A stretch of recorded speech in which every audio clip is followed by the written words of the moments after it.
กองประชุมสามัญครบคณะกรรมการศูนย์กลางแนวลาวสร้างชาติครั้งที่5สมัยที่11ได้จัดขึ้นในตอนเช้าของวันที่24ธันวาคม2025โดยภายใต้การเป็นประธานของสหายศิลวงศ์ขุดไพฑูรย์กรรมการกลุ่มการเมืองศูนย์กลางพรรคเลขาคณะพรรคประธานศูนย์กลางแนวลาวสร้างชาติที่ประชุมได้ผ่านห่างรายงานการสรุปตีราคาการจะตั้งปฏิบัติระยะที่ผ่านมาและทิศทางแผนการในต่อหน้าและบรรดาทานผู้แทนกองประชุมได้พร้อมกันค้นคว้าประกอบคำคิดข้ามเห็นต่อบรรดาในสำคัญเป็นต้นแมนตีราคาผลการเคลื่อนไหวรอบด้านของเวียกงานแนวลาวสร้างชาติประจำปี2025และทิศทางแผนเวียกจุดสูงประจำปี2026โดยเฉพาะก็แมนกองประชุมใหญ่ผู้แทนแนวลาวสร้างชาติทั่วประเทศครั้งที่12ตีราคามากผลของการจัดตั้งปฏิบัติแผนพัฒนาองค์การแนวลาวสร้างชาติประจำปี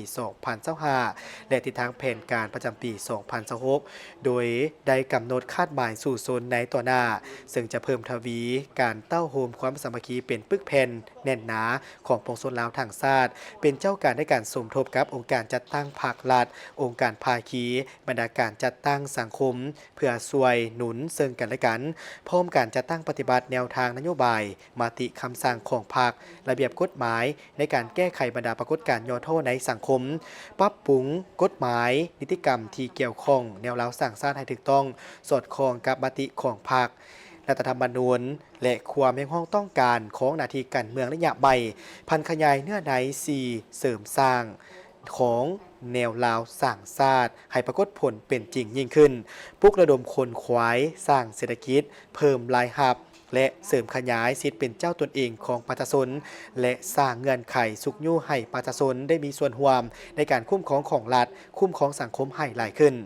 กองประชุมยังได้ปรึกษาหารือเวียกงานสำคัญเพื่อก้าวเก็บความพร้อมให้แก่การดำเนินกองประชุมใหญ่ผู้แทนแนวลาวสร้างชาติทั่วประเทศครั้งที่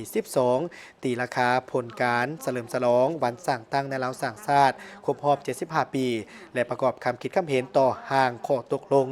ของคณะจัดตั้งศูนย์กลางภาคเกี่ยวกับการสร้างตั้งมูลนิธิ